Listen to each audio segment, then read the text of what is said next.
পরকাল আবার একটা কি জিনিস।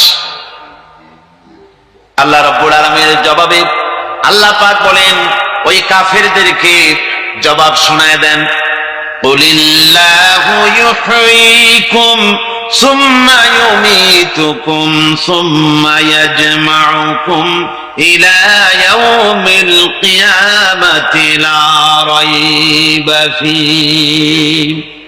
ওদেরকে জবাব দেন, তোমরা নিষ্প্রাণ ছিলে, সেখান থেকে তোমাদেরকে আল্লাহ পাক জিন্দা করেছেন, এই জিন্দা থেকে তোমরা আবার মৃত্যুবরণ করবে, আবার তোমাদেরকে পুনরুত্থিত করা হবে, এতে কোনো সন্দেহ নাই। ওয়ালাকিন আকসারান নাস লা ইয়ালামুন। আসল কথা হলো যে মানুষেরা, অধিক সংখ্যক লোকেরা এই সম্পর্কে অজ্ঞ, তারা জানেন। তারা বলে ওয়ায়াকুলুল ইনসানু আইযা মা মিততু লাসাউফা উখরাজু হাইয়্যা। তারা বলে যে সত্যি আমরা যখন মরে যাব তখন আমাদেরকে কে আবার চিন্তা করবে? এটা কি করে সম্ভব? মরে গেলাম, আবার চিন্তা কে করবে? আল্লাহ রাব্বুল আলামিন ওদের কথার জবাবে নবীজিকে বলেন, আপনি জবাব দিয়ে দেন, আওয়ালা ইয়াযকুরুল ইনসানু আন্না খালাকনাহু মিন ক্বাবলু ওয়া লাম ইয়াকু শাইআ। মানুষের কি সেই কথা মনে পড়ে না যখন তাকে সৃষ্টি করার আগে সে কিছুই ছিল না?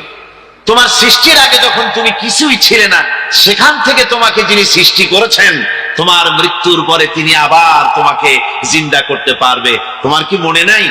হাল আতা আলাল ইনসানি হিনুম মিনাদ দাহরি লাম ইয়াকুন শাইআম মাযকুরা। মানুষের জীবনে কি এমন সময় এসেছিল না যখন সে কোনো বিষয়বস্তু হিসেবে পরিগণিত ছিল না, কোনো অস্তিত্ব ছিল না?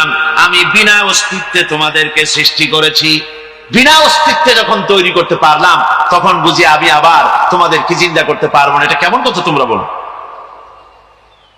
ওরা বলে ওয়াকালু আইযা কুন্না ইযামান ওয়া রুফাতান আইন্না লামাবউসুনা খালকান জাদীদা।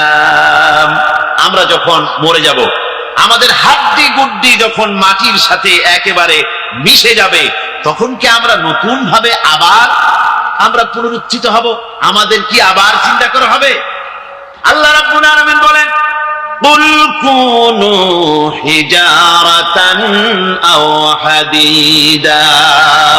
নবী শুনিয়ে দেন, তোমরা যদি মরে গিয়া মাটির সাথে মিশে গিয়া যদি পাথরও হয়ে যাও, আর যদি তোমরা লোহাও হয়ে যাও, তারপরেও আল্লাহ রাব্বুল আলামিন তোমাদেরকে জিন্দা করবেন, আবার তোমাদের উঠাবেন। ওরা বলে যে আচ্ছা বুঝলাম, কে উঠাবে আমাদের?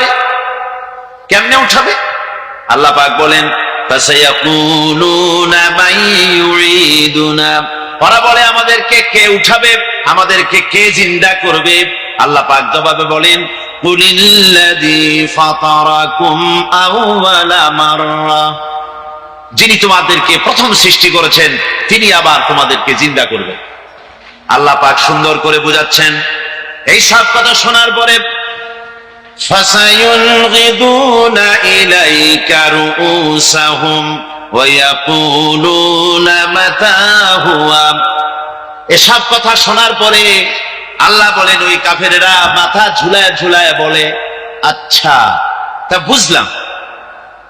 আল্লাহ বলেন, ওরা মাথা ঝুলায় আর বলে, আচ্ছা বুঝলাম, তবে সেই কিয়ামত মাতা হুয়া, কবে সেই কিয়ামত অনুষ্ঠিত হবে? আল্লাহ বলেন, নবী শোনায় দাও, কুল আসা আইয়াকুনা করিবা। বেশি দেরি নাই, হতে পারে খুবই তাড়াতাড়ি। কি বলা যায়, সে সময়টা অতি নিকটবর্তী হয়ে যেতে পারে, খুবই নিকটবর্তী সে সময়, সে বেশি দেরি হওয়ার কথা নয়। আল্লাহ পাক এবার মানুষকে যুক্তি দিয়ে বোঝাচ্ছেন। কোরআনে কারীম মানতে মানুষ অস্বীকার করলে আল্লাহ ডান্ডার ব্যবস্থা করেন নাই। নবীজিকে বলেছেন, ইন্নামা আনতা মুযাক্কিরুন লাস্তা আলাইহিম বিমুসাইতির। নবী, আপনি একজন উপদেশক, উপদেশ দিয়ে যান, আপনাকে দারোগা করে বানাই নাই লাঠি চার্জ করার জন্য, পিটাইয়া মানুষ হেদায়েত করার দরকার নেই। মানুষকে বুঝান, যুক্তি দিয়া বুঝান। আল্লাহ নিজে যুক্তি দিচ্ছেন, আনতুম আশাদ্দু খালকান আমিস সামাউ বানাহা। ওই কাফেরেরা, তোমরা যারা পরকালকে অস্বীকার করো, তোমাদেরকে উঠাইতে পারবো না যারা তোমরা বলছো, তোমাদেরকে সৃষ্টি করা কঠিন না ওই বিশাল আকাশটাকে সৃষ্টি করা কঠিন? ওই বিশাল আকাশটাই তো আমি আল্লাহ সৃষ্টি করেছি, জোরে বলেন সুবহানাল্লাহ। তত বড় আকাশটারে যিনি বানাইতে পারলেন, সে কথা বুঝি তোমাকে তৈরি করতে পারবেন? আল্লাহ পাক বলছেন, ফানজুর ইলা আসারি রাহমাতিল্লাহি কাইফা ইউহিল আরদা বা'দা মাউতিহা। লক্ষ্য করে দেখো, এই পৃথিবীর মাটিকে আল্লাহ কিভাবে জিন্দা করেন, মুর্দা মাটি। এই মাটি চৈত্র বৈশাখ মাসে প্রখর রোদে মাটি ফেটে চৌচির হয়ে যায়। এই ফেটে যাওয়া চৌচির মাটিতে আল্লাহ পাক বৃষ্টির পানি দিয়ে এই মাটিকে, এই মৃত্যু মাটিকে আল্লাহ পাক যেভাবে জিন্দা করেন, ইন্না যালিকা লামুহিল মাউতা ওয়া হুয়া আলা কুল্লি শাইইন কাদির, সে আল্লাহ পাক তোমরা মরলে পরে আবার এভাবে জিন্দা করতে পারবেন। জোরে কোন সুবহানাল্লাহ। আমার ভাইয়েরা, আল্লাহ পাকের পরে বলেন, দেখো মৃত্যু জমিনকে কেমনে জিন্দা করি। আল্লাহুল্লাযী আরসালার রিয়াহা ফাতুসিরু সাহাবা ফাসুকনাহু ইলা বালাদিন মাইয়িতিন ফাআহইয়ানা বিহিল আরদা বা'দা মাউতিহা কাযালিকান নুশুর।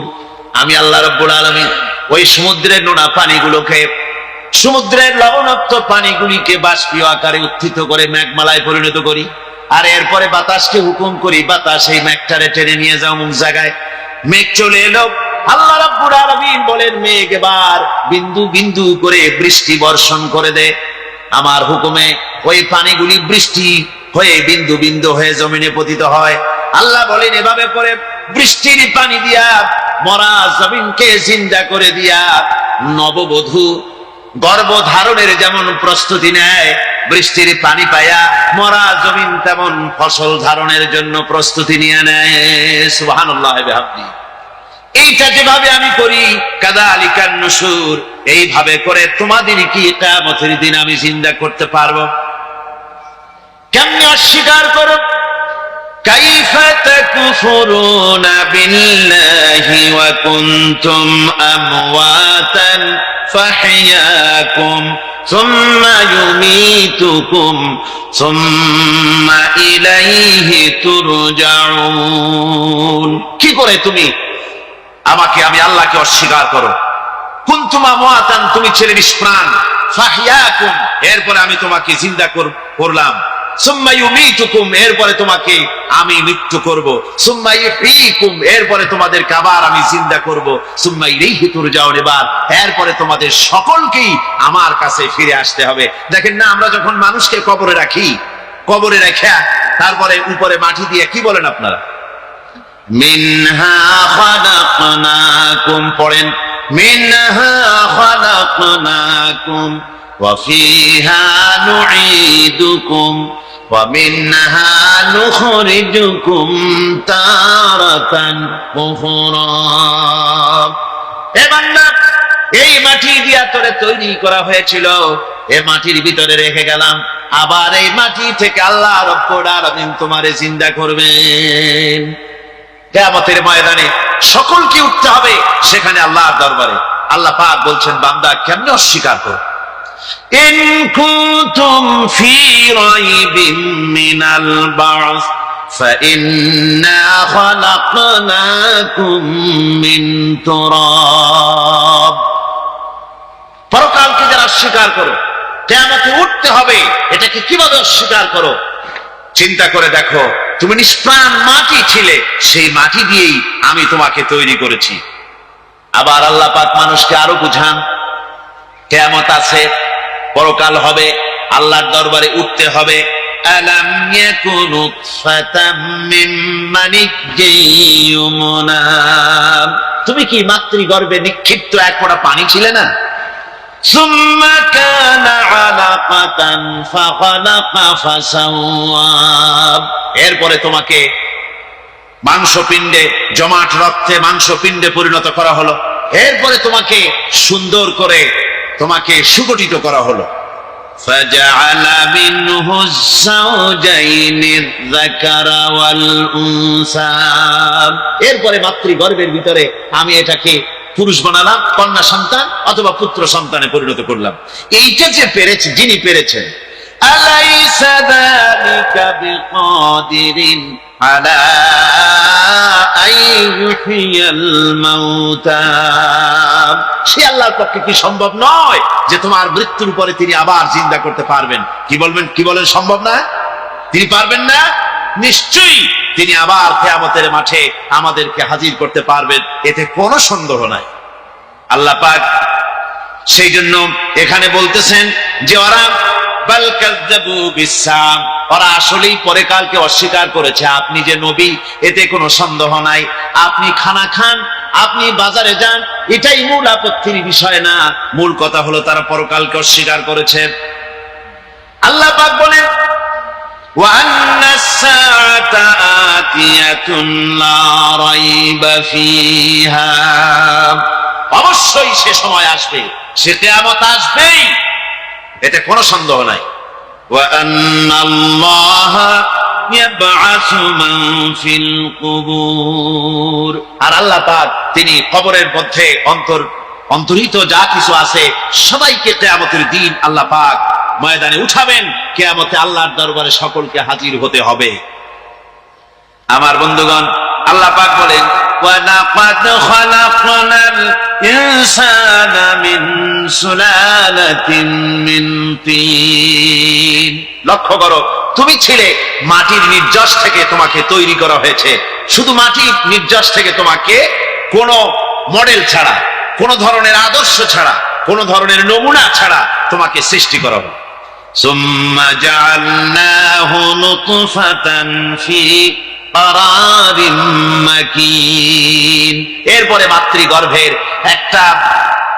একটা অত্যন্ত সুরক্ষিত জায়গায় তোমাকে সংরক্ষণ করা হয়েছিল। ثم خلقنا النطفة علقة فخلقنا العلقة مضغة রক্তপিণ্ডকে, নাপাক পানিকে জমাট রক্ত করেছি, জমাট রক্তকে আমি আবার গোস্ত পিণ্ডে পরিণত করেছি। فكسونا العظام لحما এরপরে সুন্দর করে চামড়া দিয়া, গোস্ত দিয়ে একটা আকৃতি তোমাকে দান করেছি। ثم أنشأناه خلقا آخر فتبارك الله أحسن الخالقين এরপরে সুন্দর একটা বিশেষ একটা আকৃতি দিয়ে তোমাকে আমি সুন্দর করে সুগঠিত করে তোমাকে তৈরি করেছি। ثم إنكم بعد ذلك لميتون এরপরে আমি আল্লাহ রাব্বুল আলামিন তোমাকে মৃত্যু দেব, অবশ্যই তোমাকে মৃত্যুবরণ করতে হবে। ثم إنكم يوم القيامة تبعثون এরপরে কিয়ামতের দিন আসবে, ওই বিশেষ মুহূর্ত আসবে, সেই নির্দিষ্ট সময় আসবে, ওই কিয়ামতের মাঠে আল্লাহর দরবারে তোমাদের সকলকে উঠতে হবে, কোনো সন্দেহ তাতে নাই। আল্লাহ পাক বলছেন وأعتدنا لمن كذب بالساعة سعيرا আমার এই পরকালকে, এই আখিরাতকে, কিয়ামতের দিনকে যারা অস্বীকার করবে, যারা মিথ্যা মনে করবে, আমি তাদেরকে জ্বলন্ত আগুনের শাস্তি তাদের জন্য রেখেছি। জোরে বলেন নাউজুবিল্লাহ। সেই কিয়ামত, যে দিনটা আল্লাহ পাক মানুষের জন্য রেখেছেন, সেই কিয়ামতের অবস্থা বড়ই মারাত্মক। মানুষেরা তা জানে না। মানুষ যদি তা বুঝতে পারতো, জানতে পারতো, তাহলে মানুষেরা গুনাহের কাজ করতে পারতো না। আপনারা কি চিন্তা করেন, ওই যে কাফেরগুলি মক্কার জীবনে, রাসূল পাক সাল্লাল্লাহু আলাইহি ওয়াসাল্লামের মক্কি জিন্দেগিতে যে সমস্ত মানুষগুলি চুরি করত, ডাকাতি করত, জেনা করত, বদমাশি করত, মানুষ হত্যা করত, এই লোকগুলি ফিরে আসতো কিসের কারণে? তাদেরকে এই আখিরাতের কথা বলা হয়েছে, এই পরকালের কথা বলা হয়েছে। কোরআন শরীফে আল্লাহ রাব্বুল আলামিন পরকালের কথা, মৃত্যুর কথা, কিয়ামতের কথা, হাসরের কথা, সিরাতের কথা, মিজানের কথা, মওতের কথা যত বলেছেন, জান্নাতের কথা যত জায়গায় যতগুলা বলেছেন, সবগুলি আয়াতে কারিমা যদি এক জায়গায় করা যায় তাহলে পুরা কোরআন শরীফের 1/3 10 পারার সমান হবে। জোরে বলেন সুবহানাল্লাহ। যেহেতু পরকালের চিন্তা ছাড়া মানুষের জীবন পরিচ্ছন্ন হতে পারে না, সুন্দর হতে পারে না, অপরাধ মুক্ত হতে পারে না। আল্লাহ পাক বলেন সেই দিনটি বড়ই ভয়ানক, বিপজ্জনক। ওই দিনটির ব্যাপারে আল্লাহ পাক তার বান্দাদেরকে সতর্ক করে দিয়েছেন, বান্দারা সতর্ক হয়ে যাও, এইভাবে দিন যাবে না, কিয়ামত আসবে। আর ওই কিয়ামত এত মারাত্মক হবে, আল্লাহ সতর্ক করছেন বান্দাদেরকে, ইয়া আইয়ুহান নাসুত্তাকু রাব্বাকুম ইন্না জালজালাতাস সাআতি শাইউন আযীম। হে মানব সকল, আত্মরক্ষা করো খোদার গজব থেকে, আল্লাহর গজব থেকে আত্মরক্ষা করো। ইন্না জালজালাতাস সাআতি শাইউন আযীম, সেই কিয়ামতের সেই কম্পন খুবই মারাত্মক, খুবই ভয়াবহ কম্পন সৃষ্টি হবে সেদিন। ইয়াওমা তারাউনাহা তাযহালু কুল্লু মুরদিআতিন আম্মা আরদাআত, সেদিন দেখতে পাবে স্তন্যদায়িনী মা, যে মা তার সন্তানকে দুধ দেয়, ওই মাও তার দুধের বাচ্চার কথা ভুলে যাবে, মনে থাকবে না। আল্লাহ রাব্বুল আলামিন বলেন, ওয়াতাদাউ কুল্লু যাতিন হামলিন হামলাহা, গর্ভধারিণী মেয়ে লোক তাদের গর্ভ খসে পড়বে। ওয়াতারান নাসা সুকারা, মানুষকে মানুষ দেখতে পাবে, মানুষগুলো উদ্ভ্রান্ত হয়ে পাগলের মতো ছোটাছুটি করছে। আল্লাহ বলেন, ওয়া মা হুম বিসুকারা, আসলে এরা নেশাগ্রস্ত নয়, আসলে পাগল হয় নাই। তো ছুটছে কেন? কেন স্তন্যদায়িনী মা দুধের বাচ্চার কথা ভুলে গেছে? গর্ভধারিণী গর্ভবতী নারী, তার গর্ভ খসে পড়েছে, মানুষ পাগলের মতো দৌড়াচ্ছে। কারণ কি? পাগল তো হয় নাই। আল্লাহ বলেন আসল কারণ হলো ওয়ালাকিন্না আযাবাল্লাহি শাদীদ, আল্লাহর ভয়ঙ্কর আযাব। আর এইসব দৃশ্য, এইসব কম্পন মানুষের মধ্যে ত্রাস সৃষ্টি করে দিয়েছে, এই অবস্থার সৃষ্টি করেছে। আমার ভাইয়েরা, আল্লাহ পাক বলেন, وأنذرهم يوم الآزفة إذ القلوب لدى الحناجر كاظمين। নবী, মানুষদেরকে আপনি সতর্ক করেন, ওই দিনটা এমন হবে, ভয়ের চোটে মানুষের কলিজা তার মুখের কাছে চলে আসবে। মানুষ ভয়তে অস্থির হয়ে যাবে, কলিজা গলার কাছে চলে আসবে। সেই দিনের কথা তাদের শোনায় দেন। ওই দিনটা এমন মারাত্মক দিন, فكيف تتقون إن كفرتم يوما يجعل الولدان شيبا। সেদিন ভয়ে চিন্তায় যুবক ছেলে বৃদ্ধে পরিণত হয়ে যাবে, কিশোরগুলি তরুণগুলি বৃদ্ধে পরিণত হয়ে যাবে। আমার বন্ধুগণ, মানুষ সেদিন দিক বিদিক হয়ে দৌড়াতে থাকবে, পালাবো কোথায়? আল্লাহ কোরআন শরীফে সব কথা বলে দিয়েছেন।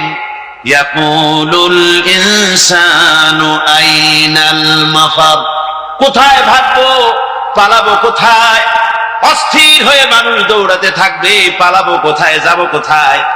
আল্লাহ বলেন, কাল্লা লা ওয়াজারা ইলা রাব্বিকা ইয়াওমাইযিনিল মুস্তাকার, ভাগবার কোন রাস্তা নাই, পালাবার কোন পথ নাই, একমাত্র তোমার রব ছাড়া, আল্লাহর দরবার ছাড়া পালানোর কোন রাস্তা যারা নাই।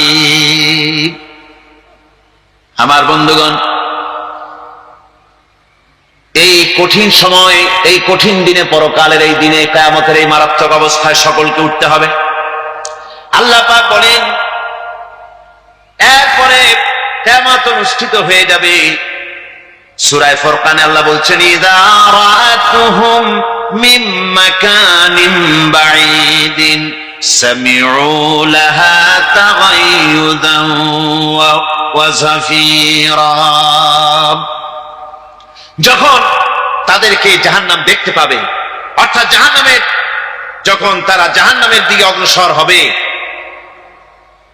তখন তারা দূর থেকেই জাহান্নামের ক্রোধ এবং তেজস্বী আওয়াজ শুনতে পাবে। জাহান্নামের আওয়াজ, বিকট আওয়াজ। ওই যে কক্সবাজারের সমুদ্র সৈকতে ভ্রমণ করতে গিয়ে সমুদ্রের তুফানের আওয়াজ শুনছেন না?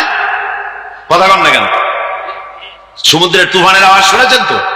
এইটা কি? এটা কিছুই না, এর থেকে মারাত্মক আওয়াজ, তেজস্বী ক্রোধের আওয়াজ কানের মধ্যে আসতে থাকবে জাহান্নামীদের। আল্লাহ রাব্বুল আলামিন বলেন وَإِذَا أُلْقُوا مِنْهَا مَكَانًا ضَيِّقًا مُقَرَّنِينَ دَعَوْا هُنَالِكَ ثُبُورًا। যখন তাদেরকে হাত পা বেঁধে এই জাহান্নামের কোন সংকীর্ণ জায়গায় ফেলে দেওয়া হবে, তখন দাও হুনালিকা সুবুরা, তারা তখন নিজেদের ধ্বংস এবং মৃত্যু কামনা করবে। আল্লাহ বলেন লা তাদউল ইয়াওমা সুবুরান ওয়াহিদান ওয়াদউ সুবুরান কাসীরা। আজকে এক মৃত্যু দেখো না, অসংখ্য মউত ডাকো। আজকে মউত আর তোমাদের আসবে না, অসংখ্যবার ডাকলেও মউত তোমাদের আসবে না। এই যে জাহান্নামের দিকে তাদের নিয়ে যাওয়া হবে, আল্লাহকে অস্বীকার করলে, নবীকে অস্বীকার করলে, ইসলামকে অস্বীকার করলে, আল্লাহর নবীর নবুয়তকে অস্বীকার করলে তাদের জায়গা হবে জাহান্নাম। আর সে জাহান্নাম এত মারাত্মক, এত কঠিন জায়গা, যে জায়গা সম্পর্কে আল্লাহ পাক বলছেন ইন্নাহু মান ইয়াতি রাব্বাহু মুজরিমান ফাইন্না লাহু জাহান্নামা লা ইয়ামুতু ফিহা ওয়া লা ইয়াহইয়া। অপরাধী হয়ে যে লোক আল্লাহর দরবারে উপস্থিত হবে, তার জন্য জাহান্নাম হবে, জাহান্নামে আল্লাহ দিবেন। আর ওই জাহান্নামে যখন লোকটা পড়ে যাবে, জাহান্নামের অবস্থা এমন হবে লা ইয়ামুতু ফিহা ওয়া লা ইয়াহইয়া, সে বাঁচবেও না মরবেও না, জীবন মৃত্যু একটা অবস্থা সৃষ্টি হবে।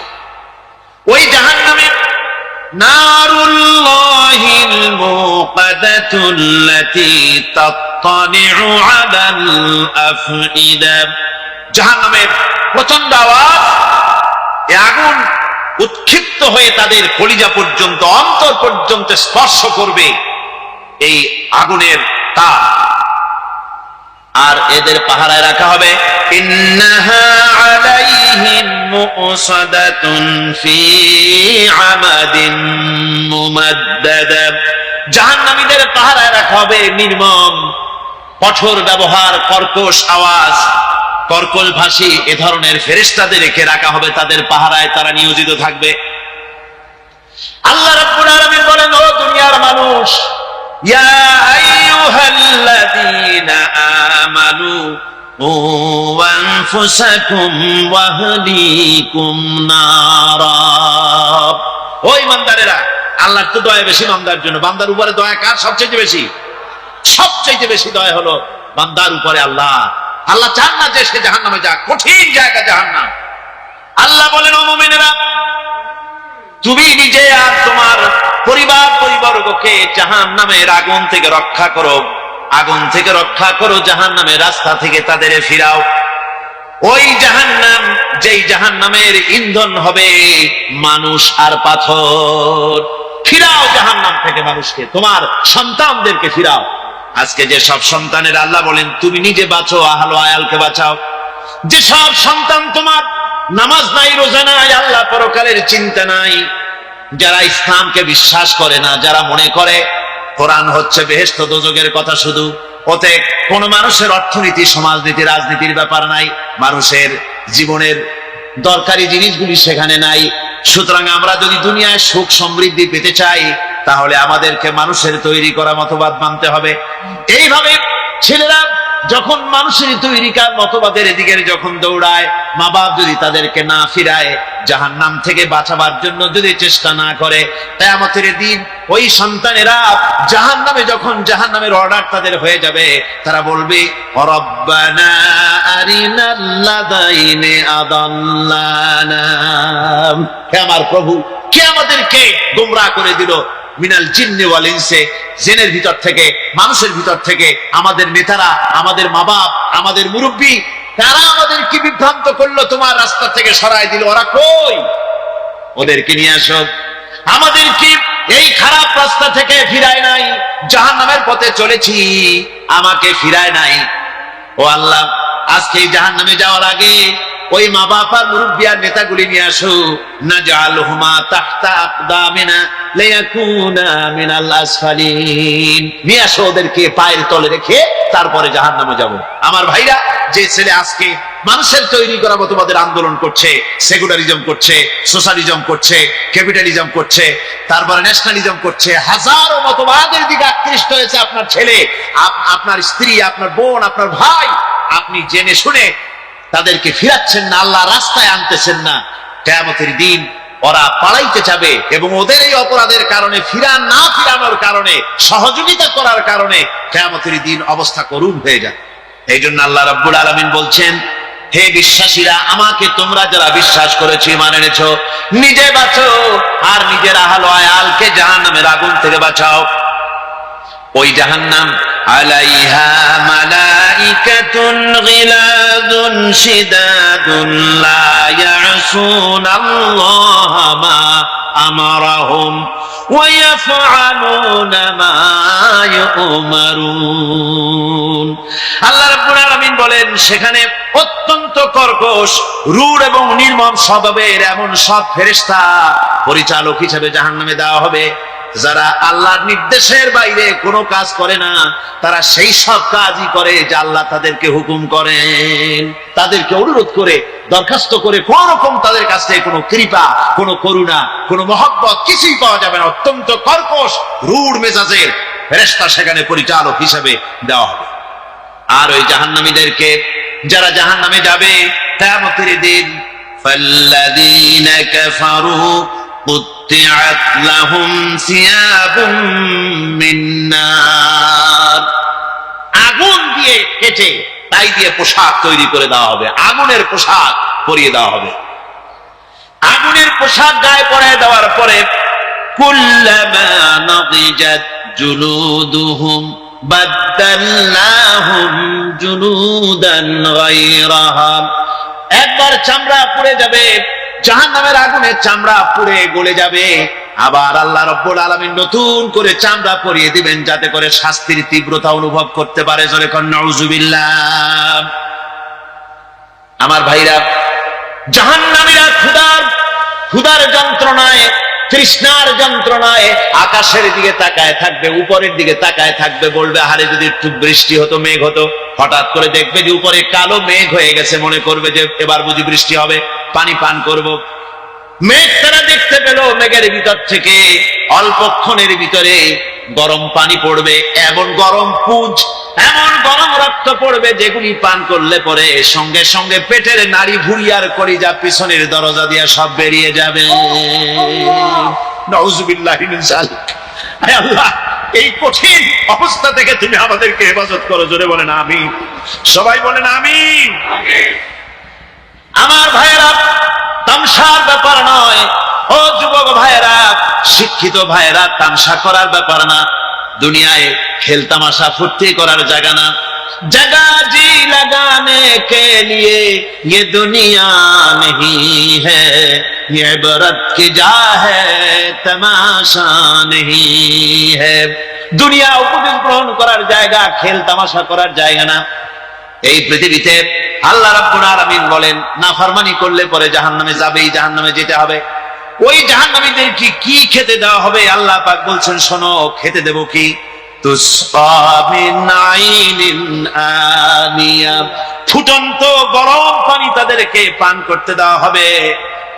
লাইসা লাহুম তুআমুন ইল্লা মিন দারি, কাঁটা যুক্ত ঘাস তাদেরকে খেতে দেওয়া হবে। লা ইউসমিনু ওয়া লা ইউগনি মিন জু।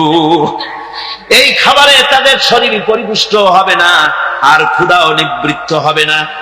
আমার বন্ধুগণ, এমন কঠিন জাহান্নামের অবস্থা থেকে মাপ পাওয়ার জন্য ইমানের জোশ আসতে হবে, ইমানদার হতে হবে, আর নাফরমানিকে ছেড়ে দিতে হবে।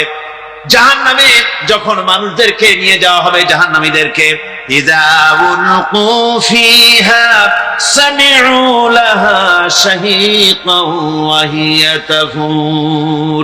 যখনই খোদাদ্রোহীদেরকে জাহান্নামের দিকে নিয়ে যাওয়া হবে, আজ তো খুব মাতবাড়ি, কত ভক্ত আছে, তারপরে কত শক্তি, কত কিছু, কিন্তু আল্লাহর দরবারে যখন হাজির হবে, কোনো শক্তি তখন কাজে লাগবে না, কোনো শক্তি কাজে লাগবে না।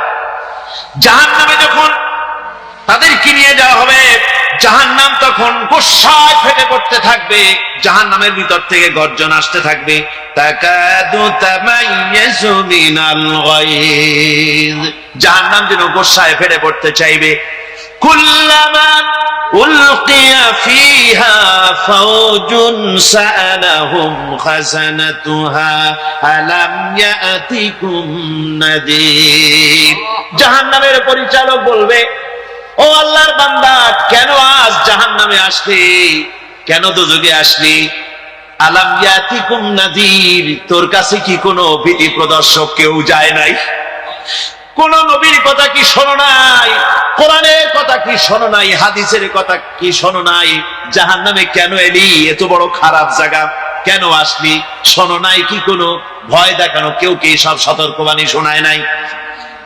বেঈমানেরা বলবে, ক্বালু বালা ক্বাদ জাআনা নাযীর। হ্যাঁ, আমাদের কাছে এসেছিল, আমাদের কাছে ভীতি প্রদর্শনকারী এসেছিল। فكذبنا وقلنا ما نزل الله من شيء। এসেছিল, কিন্তু আমরা বলেছি বেটা মিথ্যে কথা বলে। জোরে কর নাউজুবিল্লাহ। বেটা মিথ্যে কথা বলে। কিসের ব্যস্ত, কিসের দোজখ? খালি খালি দোজখের একটা ভয় দেখাইয়া দুনিয়ার এই টাটকা সুখগুলি নষ্ট করতে চায় এরা। পয়গম্বরদের এরকম বলেছে, আর আলেমদেরকেও যখন কোরআন হাদিস থেকে বলা হয়, তখন বলে এরা জানি দোজখের কথা কইতে, দোজখ কিসের? আর ব্যস্ত, সে তো এক অসভ্য উদ্যান। জোরে কর নাউজুবিল্লাহ। এমনি করে তারা তামসা করে। ওরা বলবে, আমরা এসেছিল ভীতি প্রদর্শনকারী, আমরা মিথ্যে মনে করেছি, বলেছি ওটা মিথ্যে কথা, আর বলেছি আল্লাহ এই ধরনের কিছু নাজিল করেন নাই। জাহান্নামীরা বলবে, وقالوا لو كنا نسمع أو نعقل ما كنا في أصحاب السعير। আরে লাউ কুন্না নাসমাউ, তার মানে হলো যদি আমরা শুনতাম, অর্থাৎ মানতাম, যদি নবীর কথা মানতাম, কোরআনের কথা যদি মানতাম, আর যদি ভালো করে বুঝতাম, মা কুন্না ফি আসহাবিস সাইর, তাহলে আজকে এই জাহান্নামের কঠিন শাস্তি আমাদের লাভ পেতে হতো না, জাহান্নাম থেকে বেঁচে যেতে পারতাম। কি সর্বনাশ করলাম, বুঝি নাই, যা কিছু শুনেছি মানুষের কথা মতো শয়তানের ওয়াসওয়াসায় পড়ে তো ভুলই করলাম। সেদিন যতই আফসোস করা হোক না কেন, এই আফসোস কোনো কাজে লাগবে না।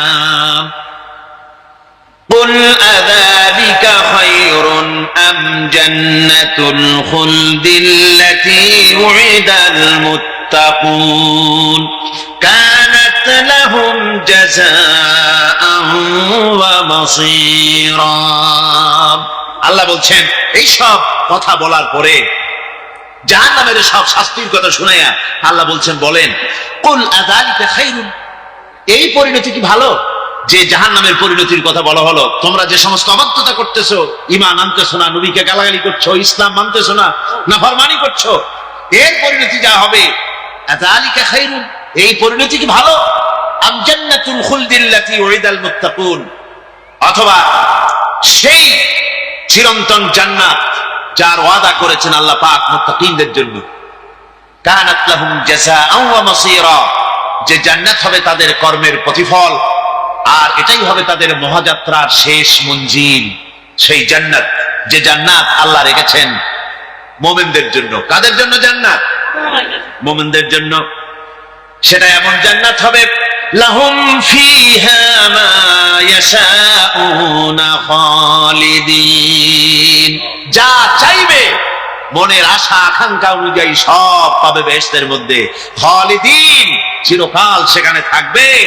কানা আলা রাব্বিকা ওয়াদান মাসউলা, এটা হচ্ছে তোমার রবের অবশ্য পূরণীয় ওয়াদা। জোরে বলেন সুবহানাল্লাহ। এটা তোমার আল্লাহর ওয়াদা এবং অবশ্যই তিনি তা পূরণ করবেন। তোমরা জান্নাতে থাকবে, সেখানে যা চাইবে তাই পাবে। একজন বলছিল জান্নাতে যাইয়া যা চাইবো তাই যদি পাই তাহলে তো খুব ভালো কথা। যে হুজুর আমার তো হোক্কা খাওয়ার দারুণ অভ্যাস, তা বেহেশতের মধ্যে হোক্কা পাবো? বুজুর্গ ব্যক্তি বলছেন, আল্লাহর বান্দা, বেহেশতে যাইয়া যদি তুমি হোক্কা খাইতে চাও তো আল্লাহ তোমার হোক্কা দিবেন, কিন্তু আল্লাহর কসম করে বলতে পারি বেহেশতে যাইয়া এমন পচা জিনিস খাওয়ার তোমার ইচ্ছে জাগবে না। এত ভালো জিনিস তুইয়া এই পচা জিনিস খাওয়ার ইচ্ছা তোমার জাগবে না মনের ভিতরে। বেহেশত আল্লাহ রাব্বুল আলামিন মুমিনদের জন্য রেখেছেন। আমার ভাইয়েরা, সে বেহেশতের বর্ণনা কোরআনে কারীমের মধ্যে আল্লাহ দিয়েছেন। একদিকে জাহান্নাম, কোরআনের বর্ণনা কত সুন্দর। জাহান্নামের কথা শুনতে শুনতে লোকেরা আল্লাহর ভয়তে হতাশ হয়ে যেতে পারে, আল্লাহর ভয়তে। সেই জন্য যত জায়গায় জাহান্নামের বর্ণনা আছে, সাথে সাথে আবার আশার সঞ্চার করার জন্য আল্লাহ জান্নাতের কথা বলেছেন।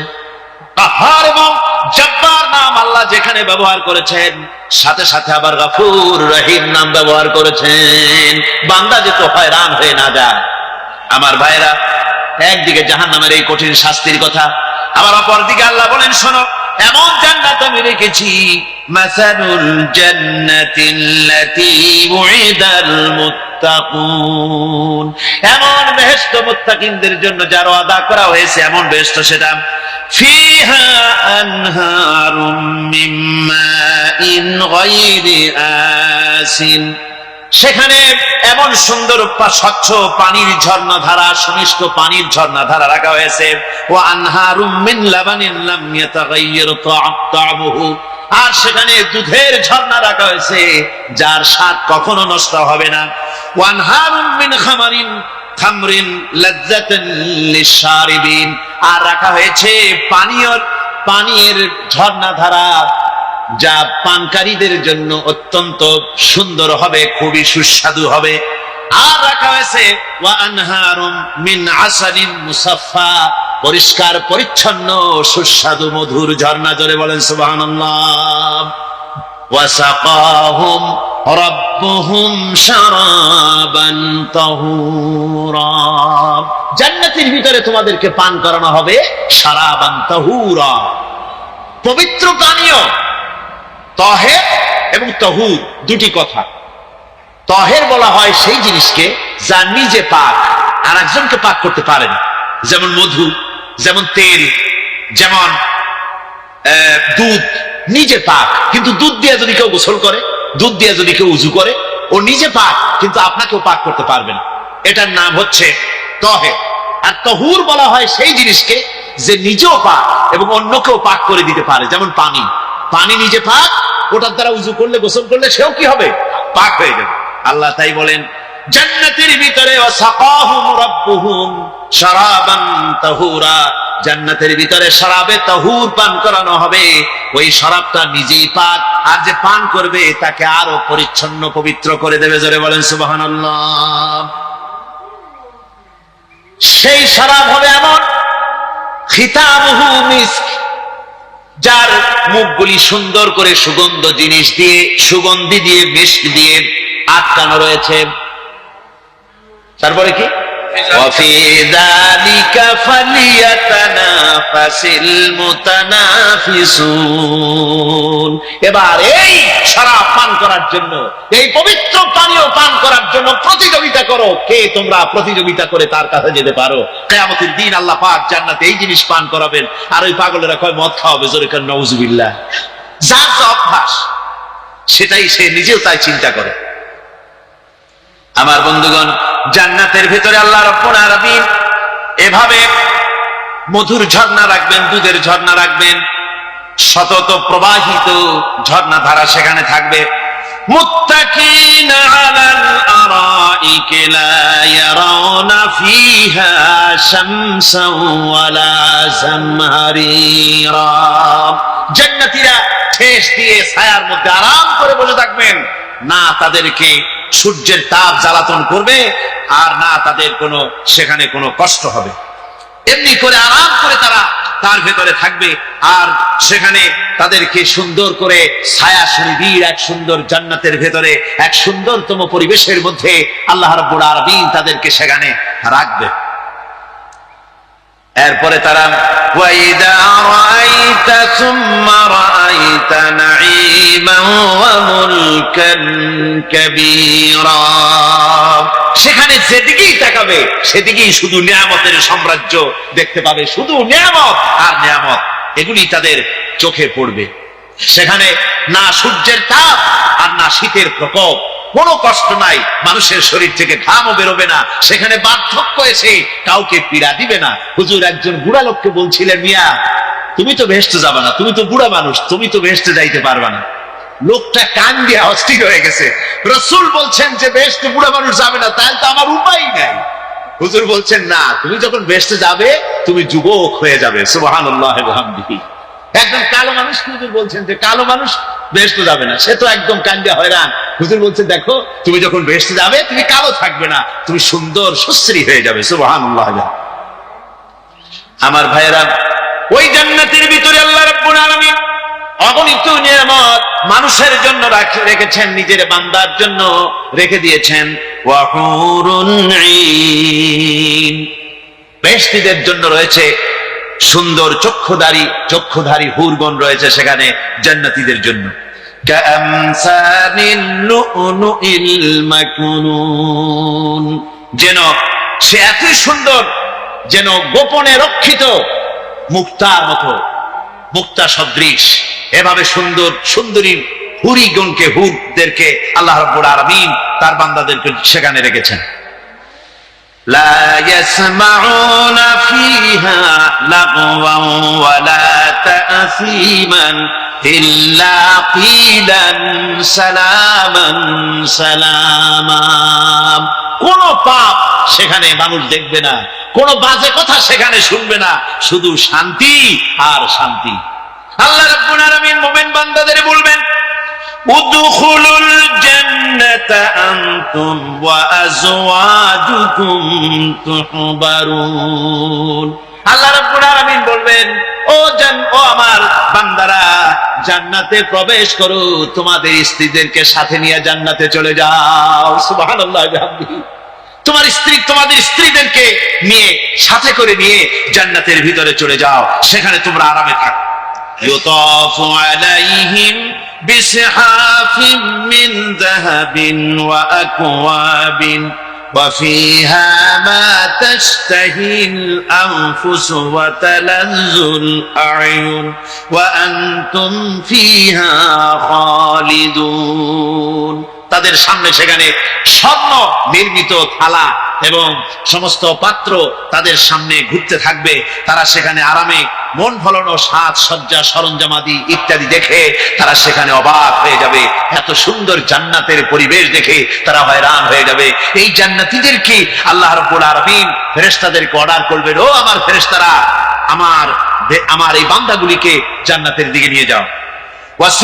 ওয়াসিকাল্লাযীনা اتقوا ربهم إلى الجنة زمرا, যারা আল্লাহকে ভয় করে জীবন চালায়ছে, আল্লাহকে ভয় করে যারা জীবন সমাজ ব্যক্তি পরিবার রাষ্ট্র পরিচালনা করেছে, আল্লাহ রাব্বুল আলামিন বলবেন, ও আমার ফেরেশতারা, আমার এই বান্দাগুলিকে জান্নাতের দিকে নিয়ে যাও। ফেরেশতারা জান্নাতীদেরকে হাকায়া জান্নাতের দিকে নিয়ে যেতে থাকবে। আবার ওদিকে আছে ওয়াসিকাল্লাযীনা কাফারু ইলা জাহান্নামা যুমারা, জাহান্নামীদেরকে হাকায় নিয়ে যাওয়া হবে কোন দিকে? জাহান্নামের দিকে। এখন ওয়াসিকা মানে হাকায় নিয়ে যাওয়া, বেহেশতীদেরকেও হাকায় নিয়ে যাবে, আর জান্নাতীদের কি কয় দোজখী যারা তাদেরকেও হাকায় নেওয়া হবে, আর বেহেশতীদেরকেও হাকায় নেওয়া হবে। এটা কেমন কথা? দুই জায়গায় হাকানি খাওয়ার লাগবে। হাকানি বোঝেন তো? ধাক্কা। তো দুই জায়গায় ধাক্কা খাইতে হবে, তাহলে কিরকম বেহেশত যে ফেরেশতাদের ধাক্কা খাইতে খাইতে চাওয়া লাগবে, ব্যাপারটা কি?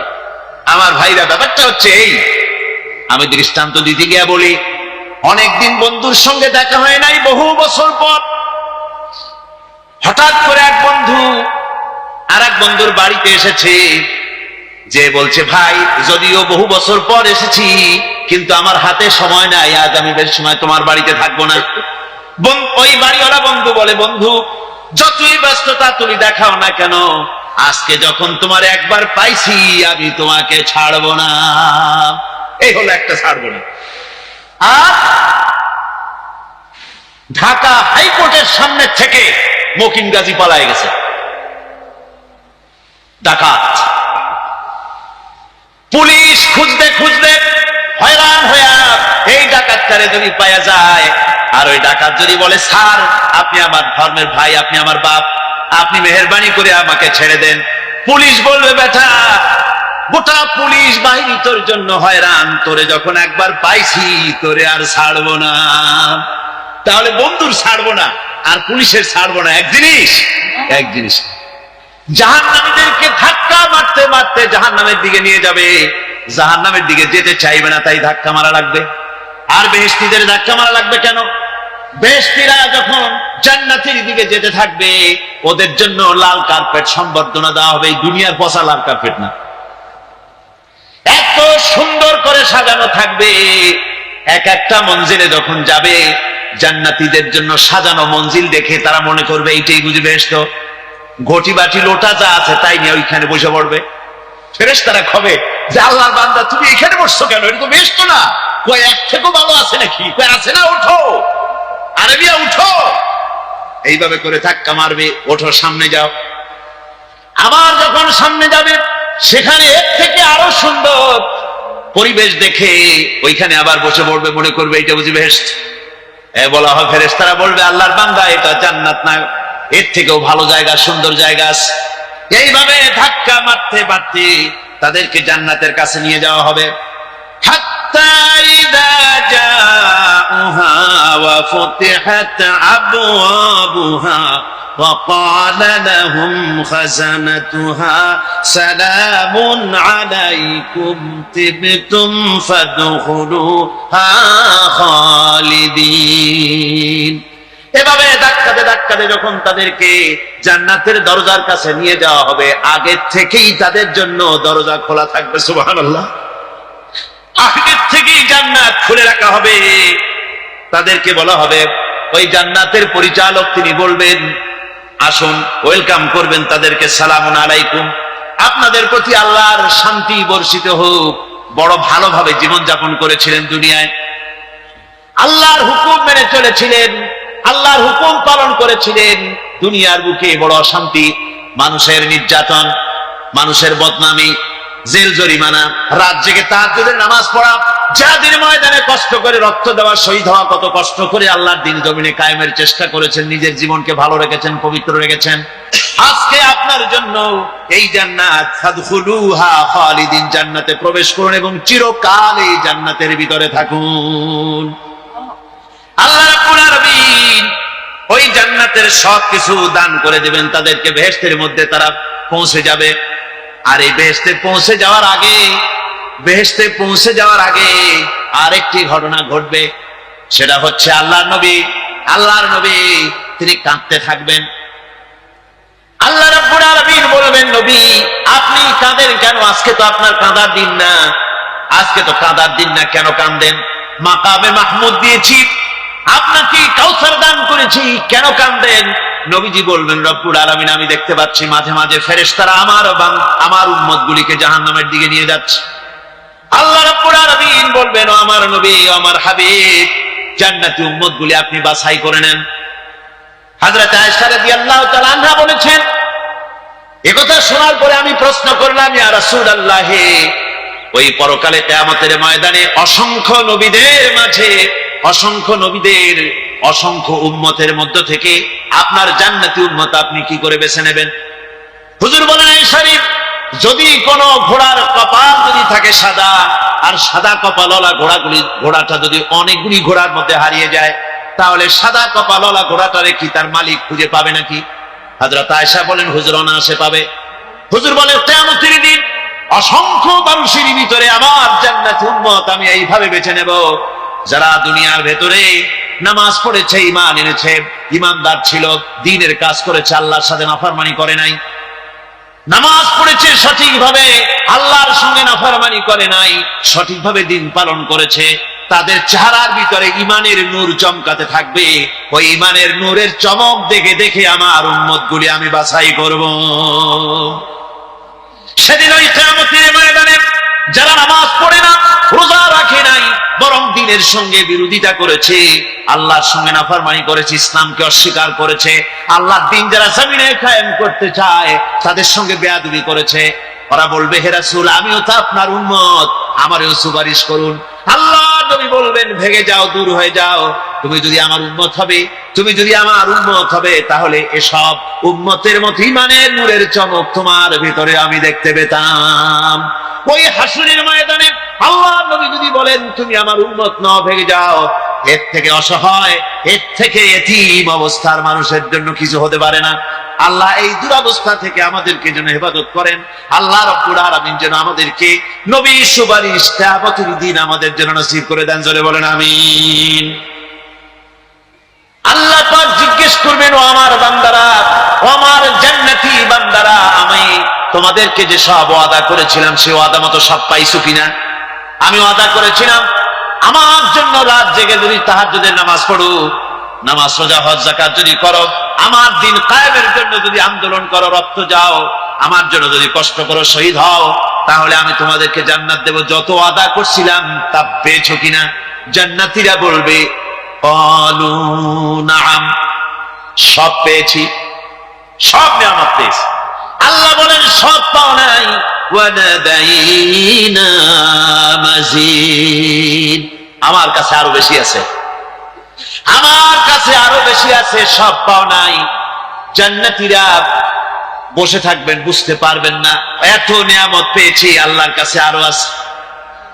আল্লাহ নবী তখন মুখ খুলবেন, নবীজি বলবেন, রব্বুল আলামিন, জান্নাতীরা বলতে সাহস পেতেছে না, সব পেয়েছি ঠিকই, কিন্তু যার জন্য গভীর রাতের আরামের ঘুমকে হারাম করে তাহাজ্জুদের নামাজ পড়েছে, যার জন্য স্ত্রী পুত্র পরিজনের মায়া পরিত্যাগ করে জিহাদের ময়দানে শহীদ হয়েছে, যার জন্য জেল খাটলো, জরিমানা দিল, যার জন্য নির্যাতিত হলো, সে আল্লাহ রাব্বুল আলামিনকে তারা এখনো দেখে নাই।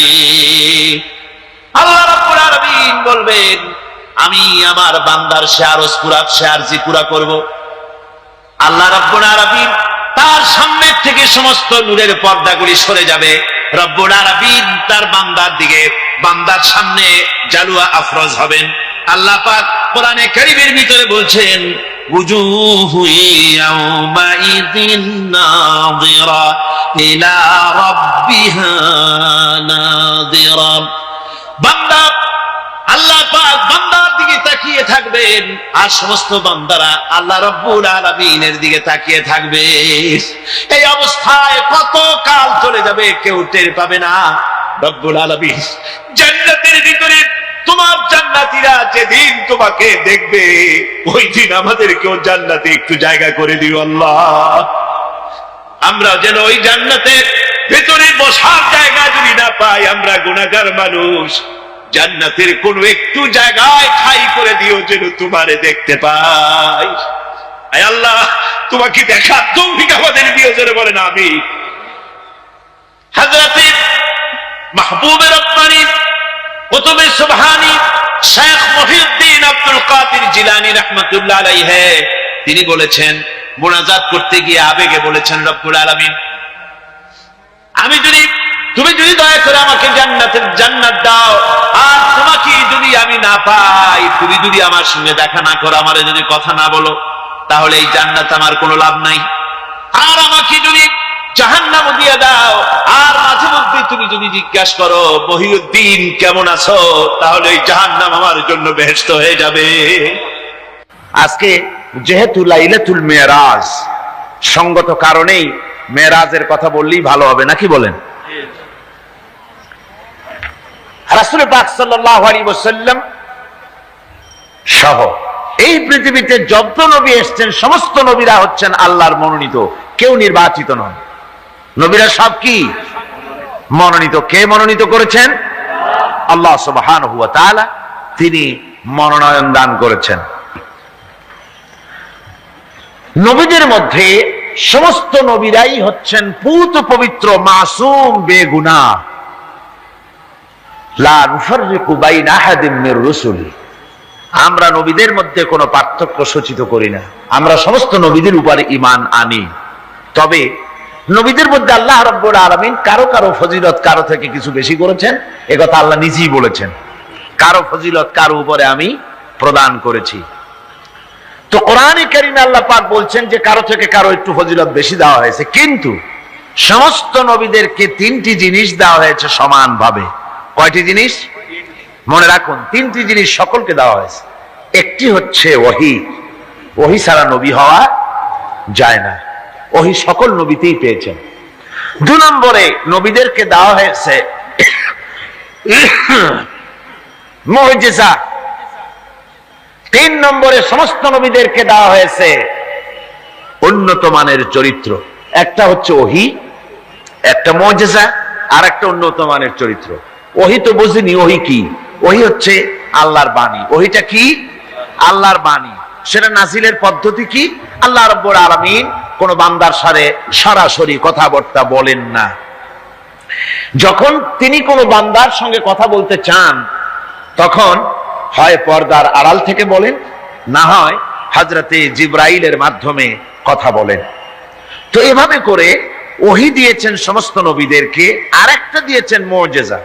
মুজিজা বলা হয় যে কোনো শক্তিশালী জিনিসকে দুর্বল করে দেওয়ার মতো ক্ষমতা যার, ওইটা কি বলা হয়? মুজিজা। আর এই মুজিজা দেওয়া হয়েছে যে যুগে যে জিনিসের প্রভাব বেশি, ওই প্রভাবিত জিনিস, ওই প্রভাব সম্পন্ন জিনিসটাকে, শক্তিশালী জিনিসটাকে দুর্বল করে দেওয়ার মতো শক্তি আল্লাহ নবীদেরকে দান করে দিয়েছেন। যেমন এক একজনকে এক এক মুজিজা দেওয়া হয়েছে। যেমন হযরতে দাউদ আলাইহিস সালাম, আল্লাহ রাব্বুল আলামিন তাকে মুজিজা দান করেছিলেন। তিনি ছিলেন অস্ত্র নির্মাতা, অস্ত্র তৈরি করতেন, লোহা দিয়ে অস্ত্র তৈরি করতেন। অস্ত্র যারা বানায়, লোহা দিয়া যারা জিনিস বানায়, লোহাকে ছাঁচে আনবার জন্য, ইচ্ছে মতো গড়ার জন্য লোহাকে পোড়াতে হয়, পোড়ায়া নরম বানায়া পিটাইয়া তারপরে আকৃতিতে আনা লাগে। হযরত দাউদ আলাইহিস সালামের মুজিজা ছিল লোহা দিয়ে অস্ত্র তৈরি করার সময় আগুনে পোড়ানোর তার দরকার হতো না। যখন যেমন ইচ্ছে করতেন লোহাগুলি হাতের মুঠার ভিতরে নিয়ে চাপ দিতেন, লোহা পানি হয়ে আঙ্গুলের ফাঁকের ভিতর থেকে পড়ে যেত। এই মুজিজা ছিল হযরতে দাউদ আলাইহিস সালামের। সুলাইমান আলাইহিস সালামের মুজিজা ছিল তক্তার উপরে বসতেন, কোন রকমের ইঞ্জিন, কোন রকমের মেশিন ছাড়া তক্তার উপরে বসে যেতেন। তক্তা হাওয়ার উপরে ভেসে বেড়াতো, ইচ্ছে মতো তামাম দুনিয়া তিনি সফর করতেন, বিনা ইঞ্জিনে এটার উপরে তিনি চড়ে বেড়াতেন।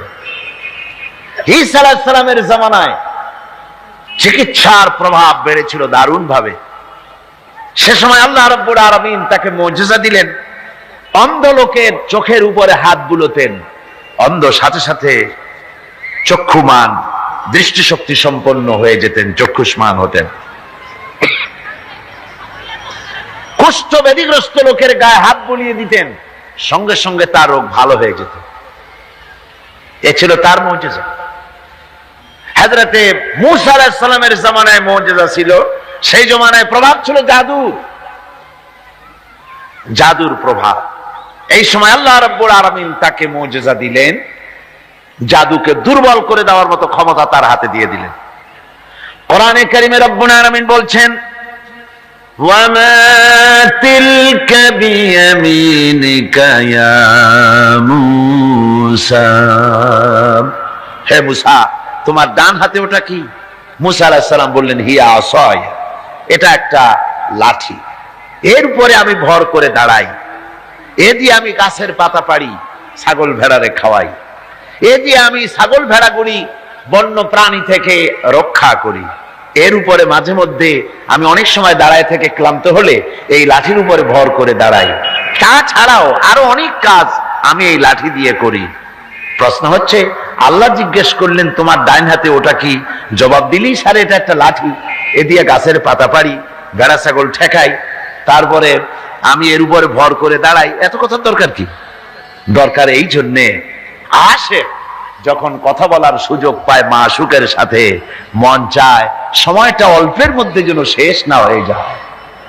এখানে আশেক হচ্ছেন হযরত মূসা আলাইহিস সালাম, মাশূক হচ্ছেন আল্লাহ সুবহানাহু ওয়া তাআলা। তিনি কথা বলছেন, এই কথার সুযোগটা যেন অল্পের মধ্যে শেষ না হয়ে যায়, এই জন্য সময়টাকে দীর্ঘায়িত করার জন্য মূসা আলাইহিস সালাম এ ধরনের বক্তৃতা বিবৃতি করতেছিলেন। আল্লাহ রাব্বুল আলামিন বললেন, মূসা রে, তুমি বলেছো এটা লাঠি, আর লাঠির ফজিলত তুমি বর্ণনা করেছো, এছাড়াও লাঠির মধ্যে আর একটা কুদরত আছে, তুমি জানো না? তুমি তোমার হাতের লাঠিটা ছেড়ে দাও। লাঠি তিনি ছেড়ে দিলেন। হিয়া হাইয়াতুন তাসআ, একটা বিরাট অজগর হয়ে গেল। মূসা আলাইহিস সালাম ভয় পেলেন। আল্লাহ বললেন, ভয় পেও না, খুযহা ওয়ালা তাখাফ, ভয় পেও না, এটাকে ধরো। মূসা আলাইহিস সালাম দেখলেন আল্লাহ বলতেছেন ভয় পেও না, এরপর তো ভয় করাই উচিত না। মূসা আলাইহিস সালাম ধরলেন, সাথে সাথে সাপ কি হয়ে গেল? লাঠি হয়ে গেল। আমি পুরা ঘটনা বলবো না, মুজিজার কথাটাই বলতেছি। এরপরে যখন ফেরাউন তার জাদুকরদের নিয়ে জাদুর প্রদর্শনী করলো, জাদুকরেরা তাদের হাতের কাছে যা কিছু ছিল মন্ত্রপুত করলো, সেগুলি সিংহ হলো, বাঘ হলো, সরীসৃপ হলো, মূসা আলাইহিস সালামের উপরে ঝাঁপায় পড়লো। হযরতে মূসা আলাইহিস সালাম ভয় পেয়ে গেলেন।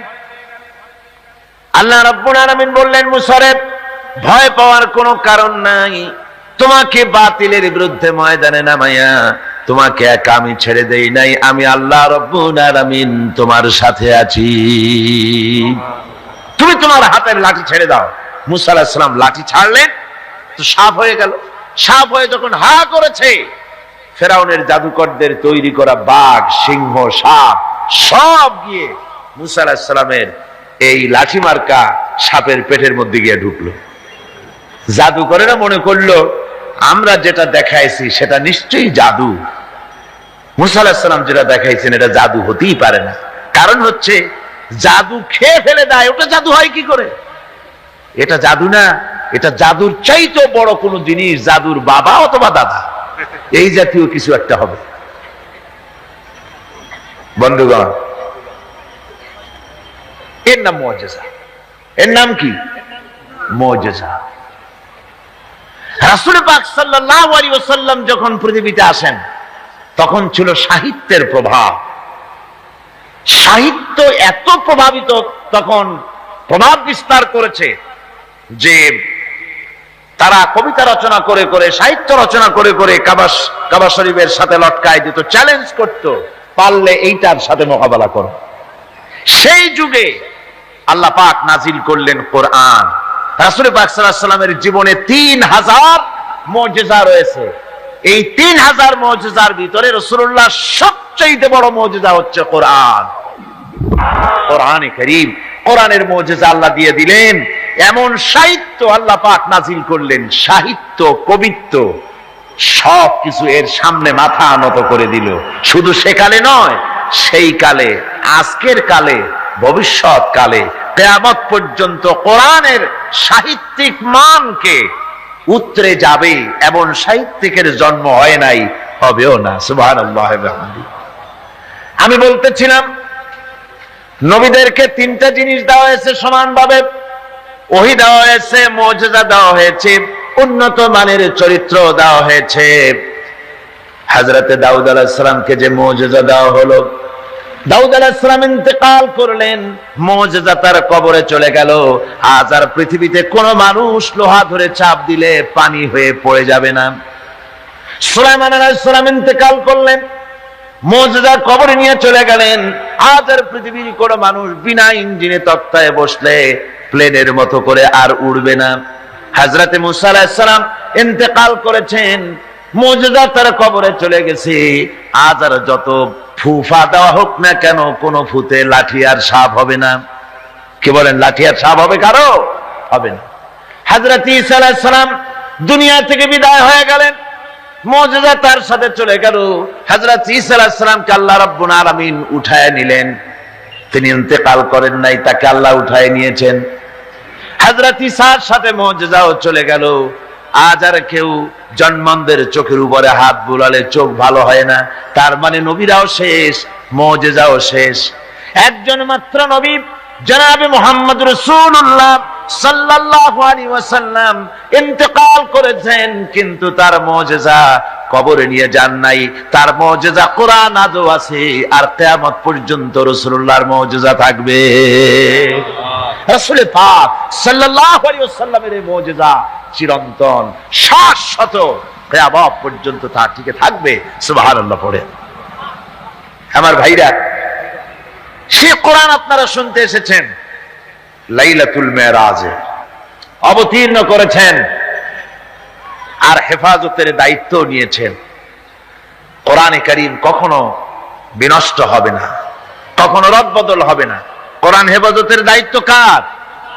আল্লাহ রাব্বুল আলামিন বলছেন, নাহনু নাযালনা যিকরা ওয়া ইন্না লাহু লাহাফিজুন। কোরআন নাযিল করেছি আমি আল্লাহ, আর এর সংরক্ষণের সম্পূর্ণ দায়িত্ব আমি আল্লাহ আমার নিজ হাতে গ্রহণ করেছি। কখনো রদবদল হবে না। কোরআন হেফাজতের দায়িত্ব কার? আল্লাহ রাব্বুল আলামিন বলছেন, নাহনু নাযালনা যিকরা ওয়া ইন্না লাহু লাহাফিজুন।